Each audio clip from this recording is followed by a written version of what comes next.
we will be finishing with the final session on the Metcalfe Convergence chapter. I'm in the middle. Okay, so let me move through. And which will be the three of us, Giga, Tomáš, and myself, as the co-founders of OriginTrail, sharing on what's coming next. So, who would like to start? Would you like to start? You have a mic. Okay. Your vocal cords are already... Yeah, I've been speaking a lot, but sure. So as you folks have learned throughout the day, and you've probably seen it, the next stage is called the Metcalfe Convergence chapter, and it's really it's been a long journey coming to here. We learned a lot, and today we're going to present what we see as the direction in which the ecosystem will be moving in the next several years. Obviously, the topic being centered around the topic of this conference, which is scaling trust in the age of AI. But before we go into exactly those points, we want to recap on a couple of problems we talked about today that we're witnessing really globally. The first one we want to touch is obviously the problem of trust collapse. And what we're seeing is that trust is really eroding over time. Do you folks feel like that when you're online? Do you see that on various different metrics, trust is kind of following this line? Yes. I see a bunch of nods. Yes, I think it's pretty obvious. I'm not saying really anything new here. And this collapse is really just started way back, even in the age of the social dilemma, which is out for quite some time. So we've seen that with social media even way before AI started producing all of the content that's problematic, such as the deepfakes we've been talking about, and the illicit content and problematic stuff that Humanitech is looking to tackle. So it's, and when you look at also just the public discourse, people trust each other less. It's become much more, we're much more separated. The debates are going away. So, and it's one of the big reasons why people cannot really have a proper conversation, is because trust has eroded. So one point we really have to stick with is the trust is over time seems to be collapsing. At the same time, we're seeing the other issue, which is the model collapse. We touched it before, which is a little bit more technical, but I'll try to explain it a bit deeper, which is this notion that these AI models that have come up in the last few years that are really impressive, the large language models, such as ChatGPT and the others, they are experiencing this problem of getting fed back this AI-generated data, which can be rubbish, it can be hallucinated. I think Joe mentioned that a plane turns into a helicopter, and that video, you know, basically ends up being in the training set, trains the AI that this is possible, you know, and then essentially it turns out that the pattern matching capability deteriorates over time, and that's called model collapse. So as we get more AI-generated data into the training set, we get less and less of results, and you can see that with scaling actually not working anymore. It's been something that has been discussed for lately, especially. But it's not just about that scaling is not so working. It's actually that there's more and more junk that we're feeding these models. So essentially, all of the scores are slowly deteriorating, and even people like OpenAI and the pioneers, the frontier labs are saying that you know, some new approaches need to be worked on. So that's another kind of collapse. And with that, we also see, I'm pretty sure everybody feels that as well, an economic value collapse at the same time. So as time progresses, we see troubling things like inflation, who I'm sure nobody in this room is immune for, but also just all kinds of problematic activities in the general global sphere. We've seen, especially us who have contact with crypto industry, have seen a lot of weird stuff going on there. I'm pretty sure some of you would at least agree. But in general, broader sense, does anybody feel that we're like extremely economically prospering in the last few years, or is it a downward trajectory? I guess we can kind of we kind of reach a consensus here. Yeah, you want to pitch in? Yeah, or I can go. I can go all night long. I'm even going to make us micro. Yeah, my mic doesn't work. Can we have the mics? Microphone check. Try the other This one. Yeah. Yes. Now. Good. Carry on. Oh, yeah, so all I wanted to do is check my mic. Yeah. Yeah. So the economic collapse basically is happening on different parameters all at once, but there's also the one we mentioned today, which is the bubble that seems to be brewing around AI. Obviously, with all innovative technologies, we've seen that before. We had also Bob share his insights from the dot-com bubble, which was a famous one back in the day.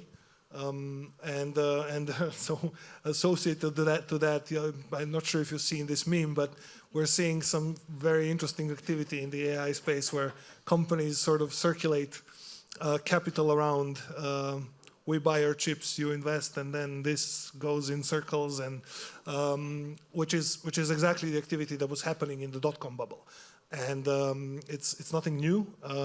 So it's unfortunate because if that activity is to continue, there is a chance we get into some kind of situation like that as well.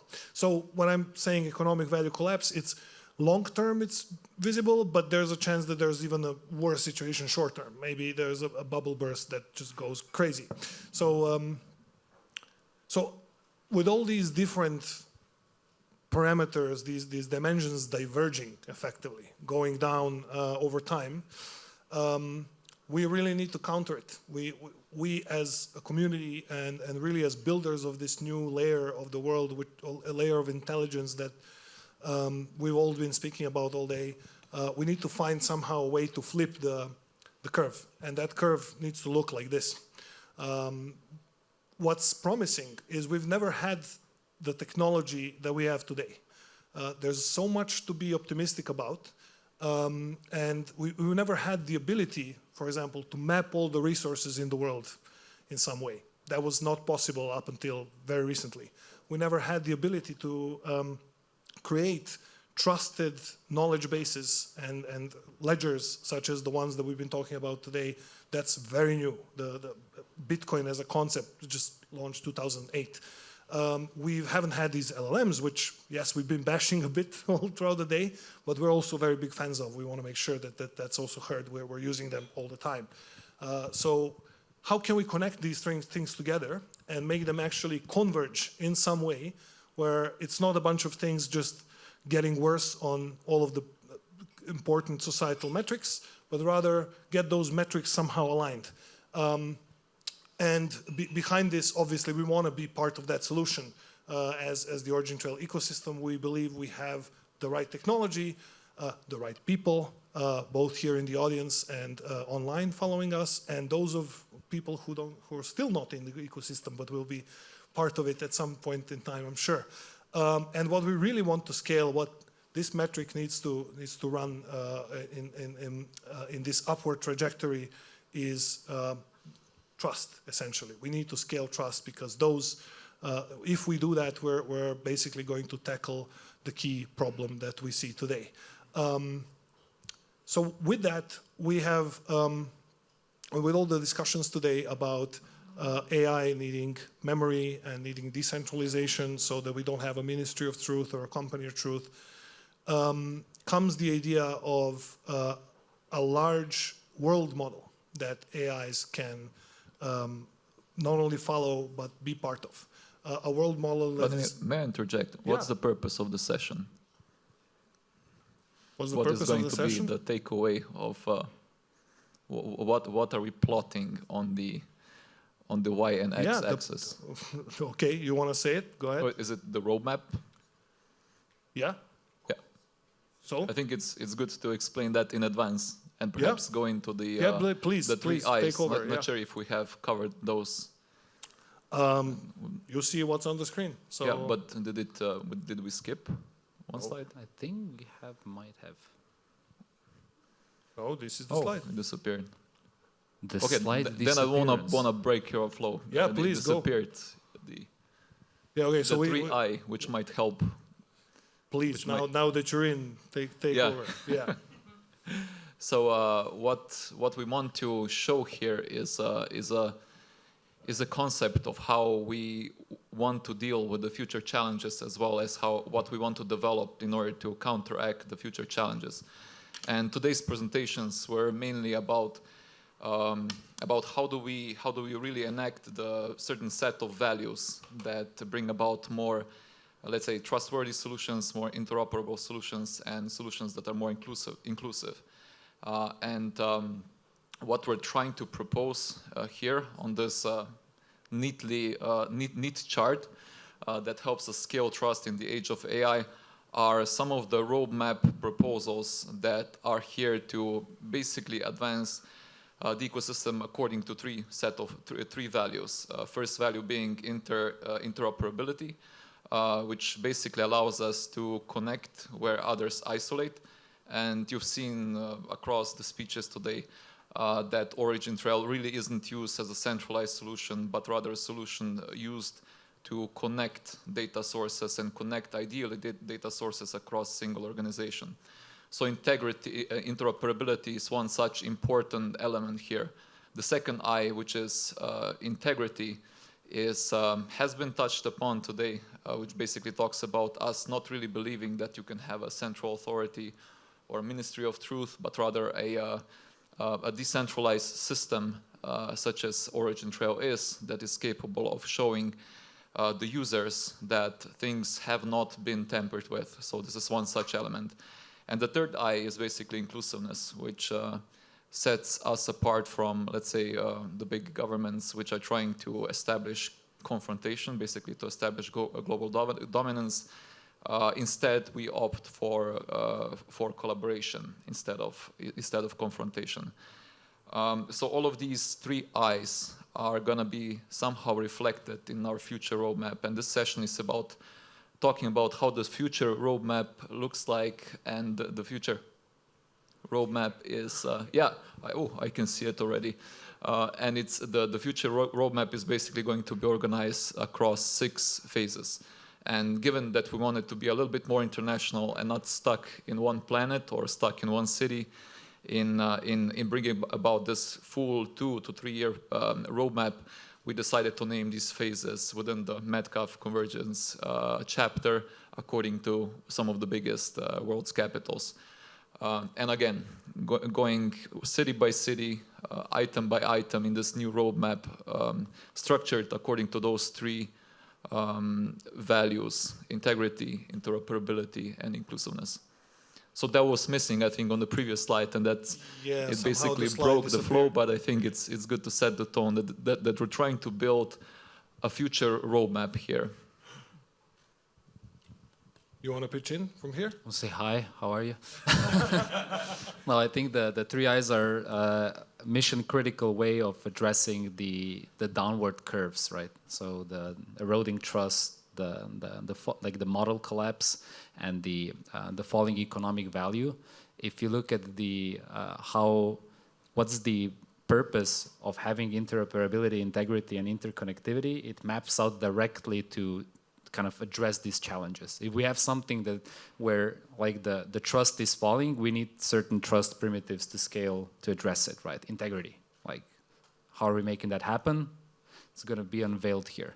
The same thing when it comes to the model collapse.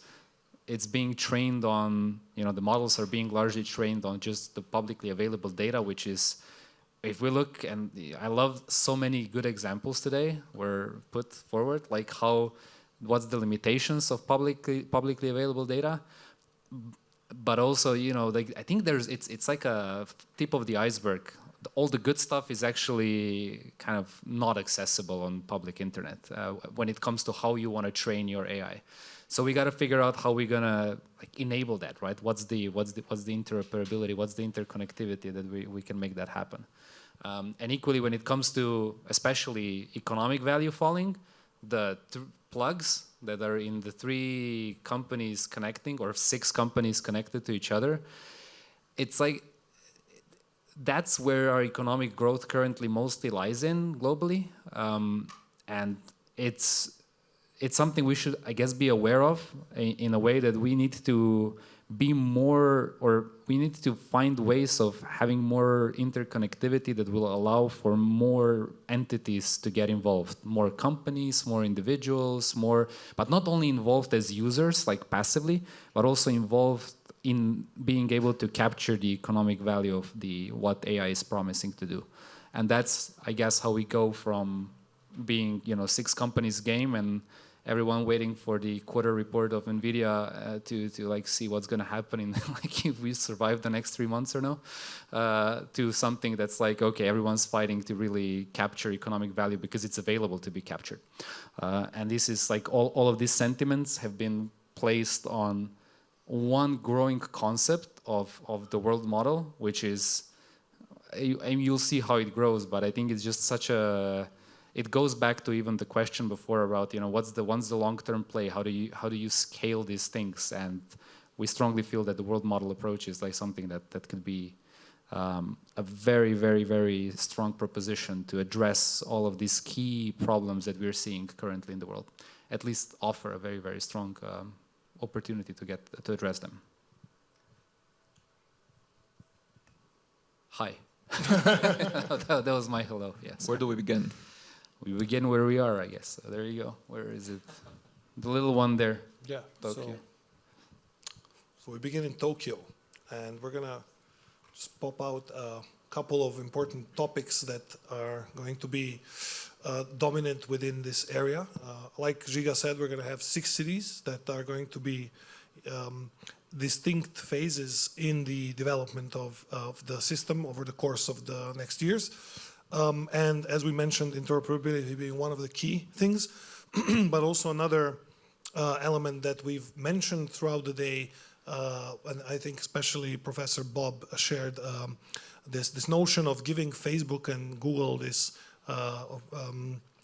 responsibility of being the algorithm, the filter. So what we will be seeing within the OriginTrail ecosystem is more capability of creating such truth-seeking algorithms by anyone. So anybody who's either a builder or even a user of the system will have some form of capability of using or building these truth-seeking algorithms, filtering the content in the way that they feel. And one such truth-seeking algorithm was also somewhat hinted at today with the presentation that Chris and Tomasz had of Humanitech and what the red team will be working on that was introduced. So if you'll be interested in that, you'll be basically one of the pioneers of building out truth-seeking algorithms on the DKG. Another very important point is, and we're seeing as a new and significantly valuable component of the ecosystem, is something we call tokenized conviction. And conviction specifically in different areas. In terms of explaining it briefly, a way of let's say having a simple example of conviction you could see currently in the world, which is just one such example, is if you look at the lately successful prediction markets and how they're actually able to utilize economics to incentivize the crowd essentially to synergize information in such a way that it actually quite often predicts the future better. Who here has heard of prediction markets? Do you know what I mean? Okay, most of the people. Cool. So essentially, if you haven't heard about it, it's a way to vote on an outcome, but using economic value. So will person A win or lose the election? Or similar type of yes/no questions. You could basically buy a bet on an outcome. And if the way this market works, basically, if the outcome is the way you predicted it, you would actually have some economic, you would earn from the bet, basically. And it turns out that we as humans, with this way of betting, we elicit truth to come out in some more, let's say, efficient way than normally. So people who actually know something but are not allowed to share it maybe publicly are incentivized to go and participate in this prediction market because they will get some economic value, yet they haven't shared this publicly anywhere, so they haven't violated some sort of contract or NDA or whatever it might be that they couldn't share. So this is just one example. We see tokenized conviction going much broader than that. It doesn't have to be a yes or no question. Rather, think about a knowledge graph. A knowledge graph where there's a lot of different statements, a lot of different points, and those different points having certain economic weight. The statements in the graph being able, basically you being able to put your money where your mouth is, and therefore contributing to the larger knowledge set in using a new dimension that wasn't present before. Because knowledge graphs so far have been basically a way to aggregate and organize data in a very interesting way, and that data can be anything from statements to tweets to likes to, it's like social signal, as we mentioned, social graphs, but there wasn't a lot of ability to add economic signal to it. The markets were kind of separated. You had these trading places, and then you have the knowledge graphs. So the idea here is to introduce various different tokenized conviction mechanisms into the DKG. One such is staking conviction. So those of you who have been part of the ecosystem and know about staking tokens, you've basically been around to some extent convinced, and you have that conviction basically embedded in the actual fact that you're staking. However, it's a big difference if somebody is staking for like a couple of hours or they're staking for a few years. That obviously shows much more long-term alignment if you're part of the ecosystem for a longer period of time. In similar ways, we could say that some developer who's part of the ecosystem has been building code that has been evolving over time, has been much more convicted, convinced in this idea. Essentially convicted. My English is not my first language. I apologize. So yeah, what I'm trying to say is essentially that we have different types of conviction, and that these types of conviction can be tokenized. So one of those will be staking conviction that will be introduced, and we'll share more on that obviously in a separate avenue. But basically meaning the people who are more long-term aligned with the ecosystem will see more benefits from that ecosystem. The same goes for those who are providing knowledge, which is the key thing about the DKG. So if you're adding knowledge to the DKG, if you're basically providing value to everybody, that is one of the things we want to incentivize. And the more long-term you are about that activity, the more convinced you are that the DKG is a good idea, that it's going to be valuable to you. Basically, the more conviction you show in the knowledge, the better you will essentially be aligned with the ecosystem, and therefore the system should incentivize you more. That's another type of conviction. You want to go in? Maybe, I hope I'm not beating a dead horse, but I really liked in one of the conversations when we had around conviction, we found it to be quite a uniquely human trait, Oh, you're my best friend. I'm gonna give you a friendship bracelet. We're friends forever now, BFF. And like, you get married, we give each other like wedding bands, right? I'll be with you until the end of life. It's a conviction. It's like two AI agents. I don't know if they'll exchange wedding rings, or it's gonna be the same type of a thing. But it's a very human thing. So it's a way of keeping humans in the loop. And that's why this conviction, at least to me, it was like such a powerful thing to start introducing into the system more thoughtfully. And that's why you'll see it across a lot of the stages to just be constantly there, because it's something that is becoming a pillar of how we're looking to express something that it's been like human thing into a machine understandable format. Which could be also triggered by humans, and that's why tokenizing it makes it in a way understandable by systems, by machines, by agents, in a way that this conviction now becomes something that's not uniquely a human thing, but it can also be understood by machines, and it can be a way of humans sending or providing signal to machines.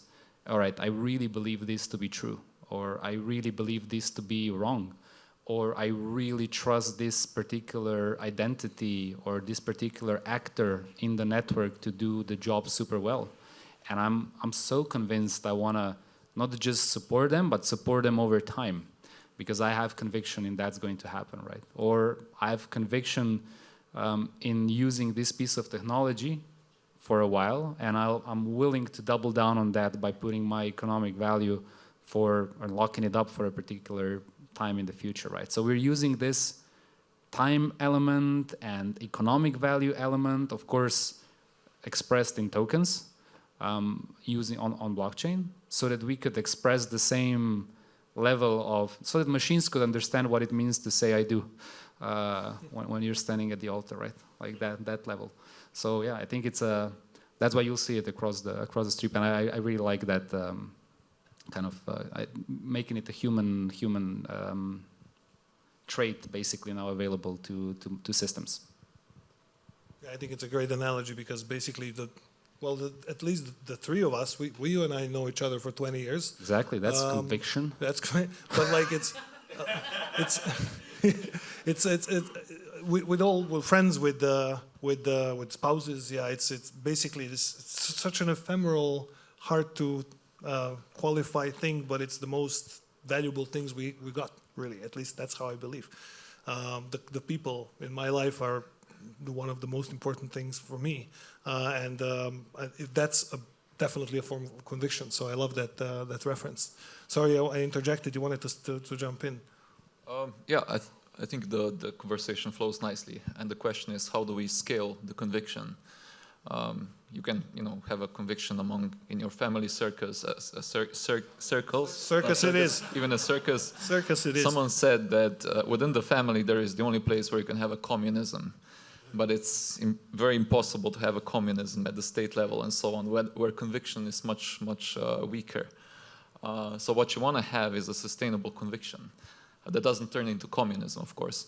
And the sustainable conviction is based on some economic incentives that actually make sense, that reward those who produce value, and oftentimes also penalize those that do not produce value or don't produce relatively high value as others do.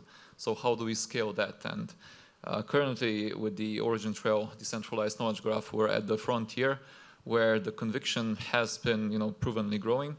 There are some metrics where we're right now locking over 20% of the supply of this economic asset that is here to ensure that the infrastructure is appropriately incentivized to grow according to the knowledge, growth on the network, as well as the knowledge has grown significantly comparing to last year.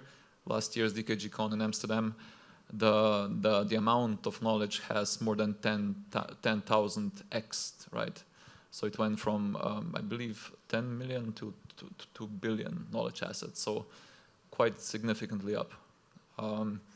So all of this was possible because we've had some, let's say, more primitive ways of measuring conviction, which so far has been expressed in the staking of this economic asset. In the future, we want to go further, of course, and we want to introduce incentives and tokenized conviction on both ends for the publishers who are signaling, look, this is the amount we're going to spend. In exchange, they're also incentivized because the pricing mechanism is favorable for them. And on the flip side, you have those who are committing economic asset to protect the network to be more reward if they are, locking that up, locking the tokens up for a longer period. So their rewards should follow, their conviction. So without going to communism, having a little bit more economic or sensible economics set out for the next 2 years, this conviction system is supposed to help the DKG grow to a much bigger model, which we coined to be OriginTrail World Model. And you can see the small dot over there. It's a current state. So a lot bigger than it was last year. We cannot compare right now. We don't have a comparison with last year, but it was way smaller.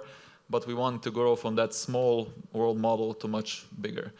And of course, the conviction helps along with basically exposing the OriginTrail community and the system to much more lucrative opportunities within other blockchain ecosystems that exist by expanding the multi-chain base and therefore multi-chain liquidity. And I believe we can go further just to talk about a few other things and primitives that are helping us grow further.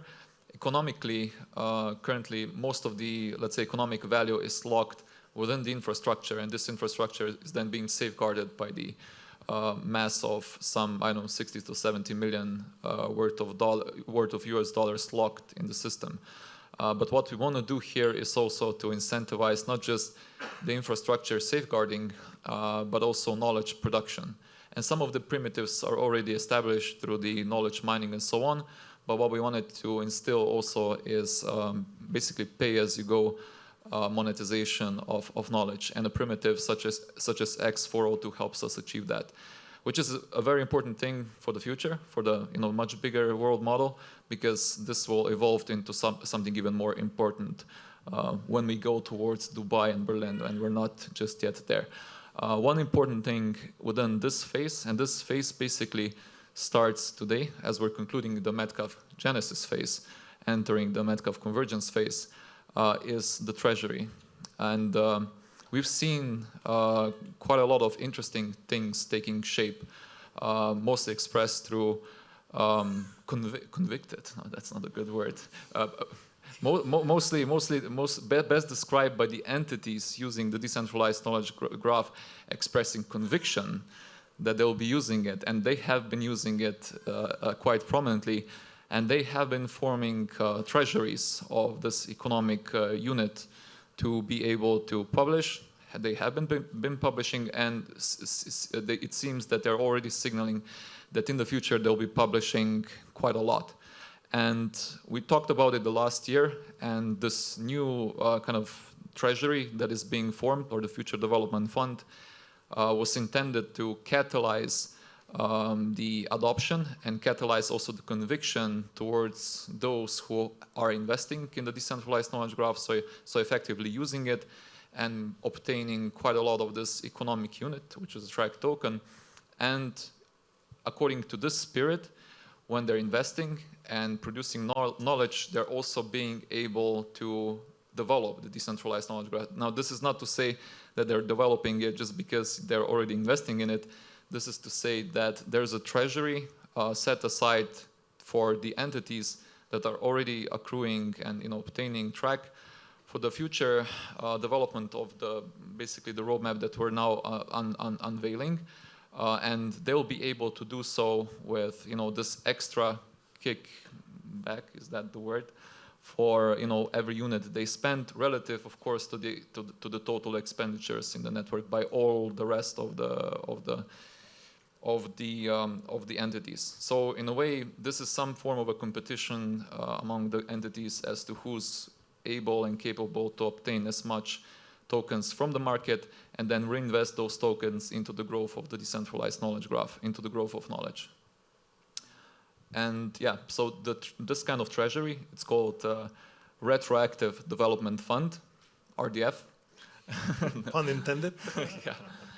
Is set to kick in the beginning of the next year. So that's part of the treasury. I think the next part of the treasury, it's already kicking in next year, but I think it's going to be a little bit more expressed in the, let's say, second part, or in the year 27, which is a community treasury, and that treasury is constantly being replenished from the as a percentage from the publishing spend on the network. So the aim here is to establish let's say, a very far-reaching sustainability for the development of OriginTrail, going well beyond, let's say, five years. And yeah, I think we've covered the first spec. Inflection point. You want to start with I can go. So, Yeah. so in the middle of the screen, we see a depiction of how this world model will grow throughout the phases and the cities, by the phases named by the cities. And we foresee an interesting moment, which is here labeled as an inflection point, where basically the system will get into kind of a new phase, where this particular phase currently, where we're at today, is dominated by certain mechanisms, ones which we will be introducing, we'll shift to this new phase, but basically mechanisms of publishing, those publishing mechanisms being the ones that are generating knowledge in the ecosystem, and the ones that are also basically, we're essentially write heavy right now. There's a lot of knowledge being added because there's a need for a lot of knowledge to be added, and this is the kind of the costly operation in the system that is being covered by the usage of the track token. But however, at some point there will be plenty of knowledge that we won't have to create the entity Paris for the 300th time. It will be there already. So what we see as kind of one of the key things is now that there's plenty of knowledge, that there's this critical mass, will actually shift to a system that is more read-heavy than write-heavy. If we manage to succeed to create such a valuable knowledge base, it will basically be a no-brainer for everybody to start using it. So therefore, just as like people have been using Google, for years as a search engine and not even thinking about it, we see an inflection point in the DKG trajectory is where DKG becomes such a venue, such an avenue like Google, where everybody would just be plugging in their agents. So instead of, let's say, you as a builder building your own RAG and processing all of your documents and doing all the hard work of cleaning the data and organizing it and all of the stuff that we talked about today, imagine if you could find that, and it was already done, that a lot of the pharmaceutical data was done by folks like Kim from Pharmagenesis, who've already processed the research so you don't have to do it again. Or you have, for example, information on that was, let's say, found from social media, processed by folks like Lunar Crush or Humanitech, or like a lot of this data is reusable. We don't have to write it all over again. So we see a point where we'll actually shift from a write-heavy system into a read-heavy system, and with the primitives introduced in the previous phases, in the Tokyo and Shanghai phases, where we actually enable monetization of such knowledge that somebody spent a lot of energy creating. I'm pointing at Kim because he's kind of in my view. And we actually enable folks like yourself and others who've been building such knowledge bases on the DKG to monetize them. So all of a sudden, this knowledge can become a revenue source for you, just as it is for ChatGPT, for example. So a lot of people, and that's what I like about what ChatGPT came about, is that people are now sort of, all of a sudden, we're okay with paying for asking something, for paying for a query. Before it was like Google, oh, it's free. Yahoo, it's free. We all assumed, doing some sort of a search query is free, but it's not free. There's like a bunch of resources under the hood that you trigger, and at the same time, it's also somebody had to build this whole thing. So finally, I'm sure you heard about if it's free, you're the product, right? So that's kind of the mentality we want to go out of, because that's the Ministry of Truth, that's the centralized world that we live in currently. So we want to get to the point where, as Professor Metcalfe said, it's not free, but it's fair. And it's fair in the sense that this economic value is shared by the participants, the publishers, the knowledge creators, the people who have been expressing conviction for a very long time. So when we go from write heavy to read heavy, we won't stop writing, the knowledge graph will continue growing. We'll basically get to a stage where we also need to scale further. So what we see is the need for a lot more capacity. And as it was mentioned today, I think it was Christian who mentioned that it makes a lot of sense even for these centralized companies to go for resources at the edge, so they don't burn all of the nature in the data centers. So it makes sense for the DKG. It makes even more sense for the DKG because the DKG is by definition decentralized. So we foresee 100,000 edge devices at some point in between Dubai and Berlin in these periods being actually running edge nodes on the DKG, contributing those resources to the network, enabling querying and enabling also storing of this knowledge graph. When I say that, I also mean multimodal knowledge. So that's another evolution in another dimension where we see the DKG going. And this obviously will have to be a sharded decentralized knowledge graph. So it will be a very exciting, engineeringly exciting and challenging thing to do this, but we pretty much have a very good idea how to approach this problem. We need to approach this problem in this particular way, scaling through the edge. So that's why I'm super excited we had a chance to present the edge node today, and we'll be presenting it more tomorrow. Further from that, we foresee that we're going to get into the territory of hundreds of billions of knowledge assets. We're going to cross this inflection point at around 100+ billion, which is roughly 50 times more than the DKG is at today. And at that point, we're going to basically be the biggest knowledge graph in the world. Right now, the biggest knowledge graph in the world by known information is Google. Do you know how many entities? 50 to 60 billion entities, something like that, by 2024 numbers. Now, probably it's grown as well.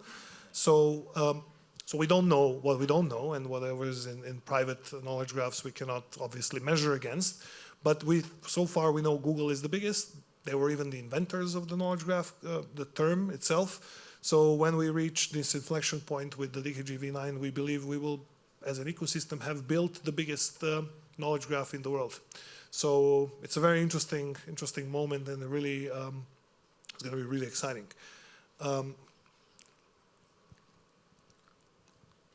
You want to move on? Yeah. You seemed like sorry, you were ready. No, yeah, I was. I could go. I was Trying to not be the only one speaking here, so that but interject, please, whenever you want. I think the big one for inflection point for me is really like the small one to the big one, you know. And that's the size of the data. We were talking before about the tip of the iceberg of the public data that's crap. Not crap. That's a bad word. It's not ideal. So, and that a lot of the good data might be actually accessible more on the edge, right? So within companies, within states, with individuals. What's happening? I'm talking and my water is disappearing. By the way, some of you folks in the back probably thought this is going to be a short thing. It's like if there's 3-4 more chairs here free if someone wants to sit down because your legs are getting tired. But you don't get a short story with the three of us on stage. Yeah, no, never. Sorry. So for the next DKG Con, you know, like it's easier. I don't know. Anyhow, so the jump is from the size of the DKG that we have at V8 towards the world model, which it becomes much more interconnected and much more interoperable, and so it's much more inclusive, right? And this goes directly to the challenges that we've outlined in the beginning. So we need to create a way where everyone can participate in creating a world model if we want to have a world model that's actually representative of humanity also, right? And if I want to interact with an AI system where I want to ask about Trini, and it returns a response, but then it says like, do you want to improve this response by asking Amos about Trini? And I say yes, and then it goes and it fetches data from Trini's repository and feeds it back in, and then boom, now I have a better response coming out of it. That's a value that I can pay for, and now we have the infrastructure that these payments can actually be processed, right? So that's a big one for me, is like how can we go from just the public data into the private data, but not by force, but actually by way of creating incentives for that to become valuable and more read heavy, because people will want to interact with the DKG to find useful stuff and also pay for it. And this is where another jump kind of happens, and that is if there's a market to buy, then all of a sudden we have created something that becomes one of the key pillars of AI, right? So you have like electricity. We gotta have a lot of electricity to run these things. We need compute. We need chips, Probably. Without that, it's going to be a hard one. But then now data becomes like the third missing piece, which is the thing that makes it run. And then that, by effect, turns track into a strategic asset, right? Whether you're an individual, community, company, state, or international thing, like this, if this is a way of how AI will get connected to your data, then what you want is what Giga was explaining before. You want to make sure that you have this asset available for you to interact with this technology and to use it, so that you can make you can be a part of this interconnected and inclusive and interoperable network. So yeah, this inflection point, I love the numbers. I think they're, and Branimir spoke to it in I think very precise way about what it unlocks. But for me, it's really going beyond the tip of the iceberg and just getting shit ton of good stuff on the DKG.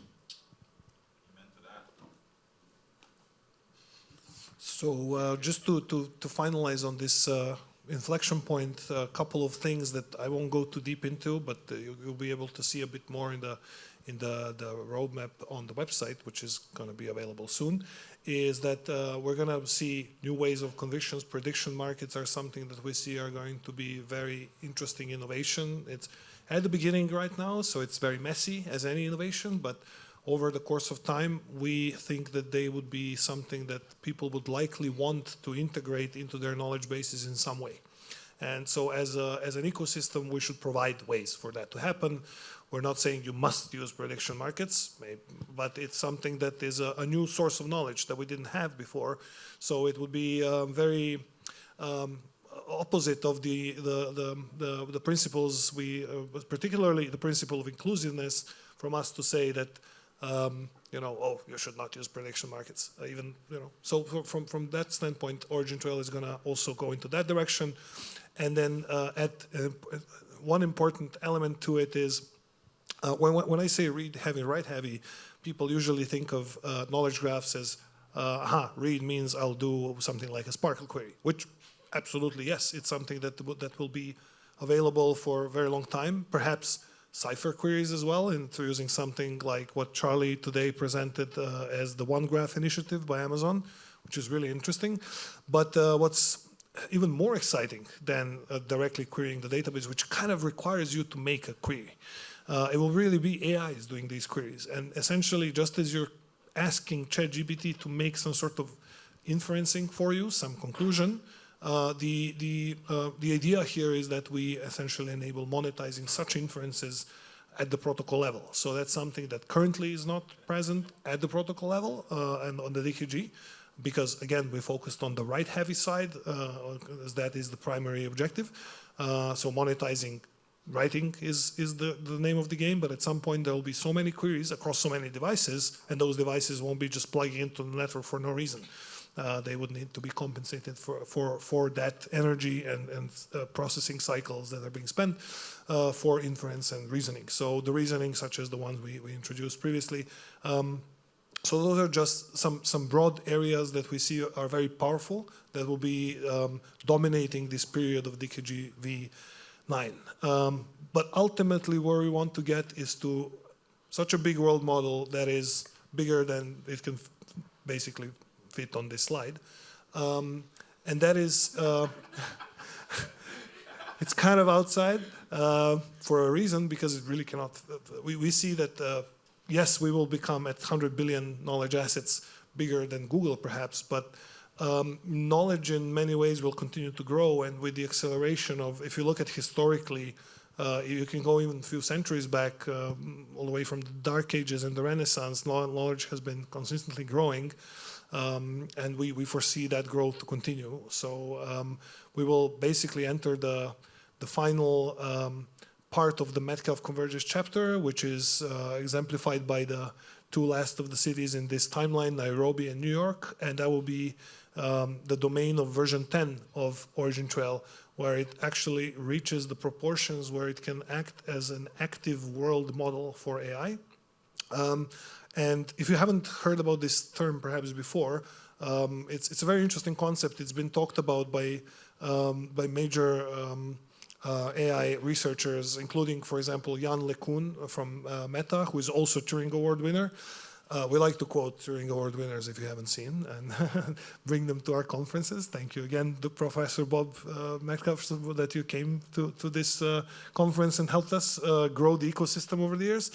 But yeah, the world model essentially is this notion of AI having actually a model of the world, not just sort of remembering some tokens or words and being, focused on language, but rather having the ability to sense what is happening real time in the world, in both digital and physical world, such as the digital twins that Noemi has been mentioning today, which are actually there to represent buildings or factories or entities in the real world. If we want really AI to be able to somehow help us there or wash the dishes, as Joe mentioned, it has to have this dishwasher as part of its world.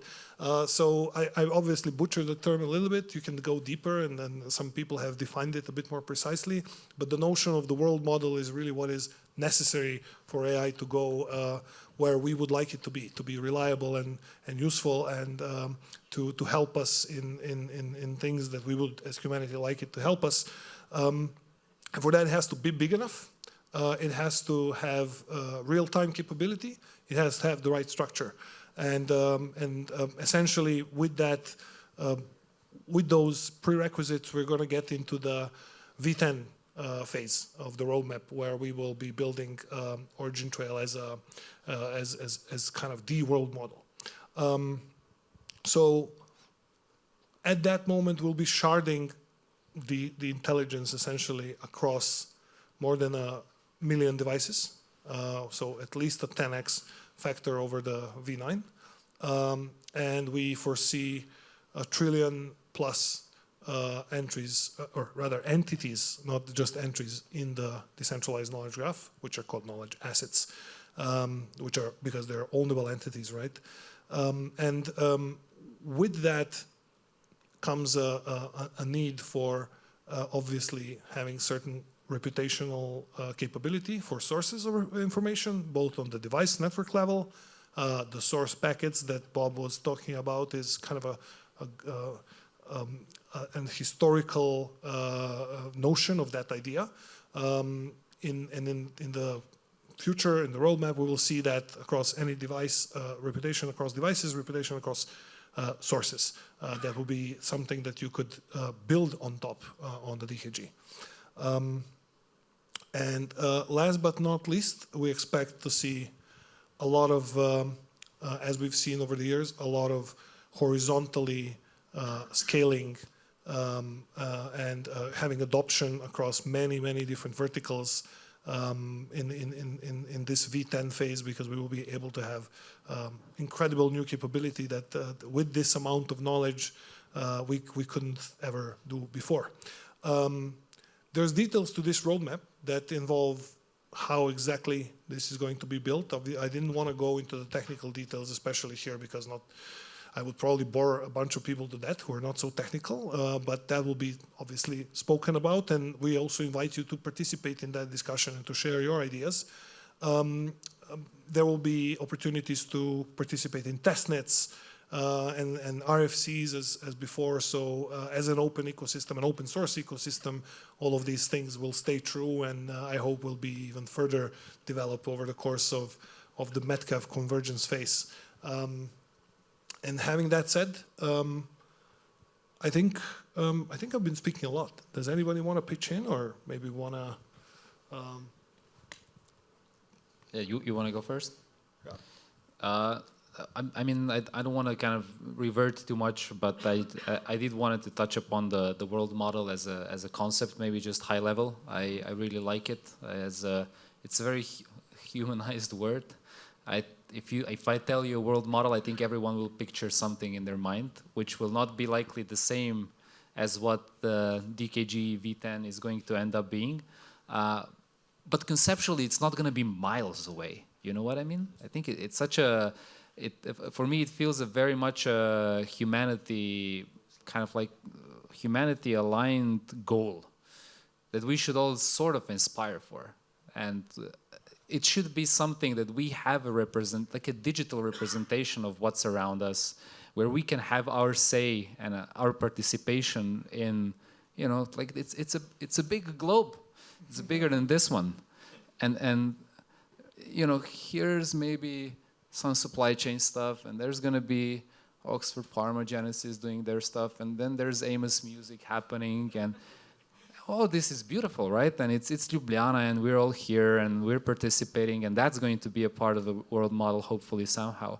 And all of these participatory and inclusive things need to be a part of how we build out the future of artificial intelligence if we want it to be like human in the loop adherent or have that humanity element. And we propose that we do it by using or converging a few technologies which are, in our belief, hugely powerful. I mean, you've had a lot of people speak about the strength of knowledge graphs, and the intuition is if you want to build out a world model, if you have it structured, it's going to be better performant if you have it just, randomly scribbled. So that type of an approach seemed to be, by intuition, a better way to do it. It's unlikely that we'll have the entire world model in one place. Having it decentralized is likely a better way to do it.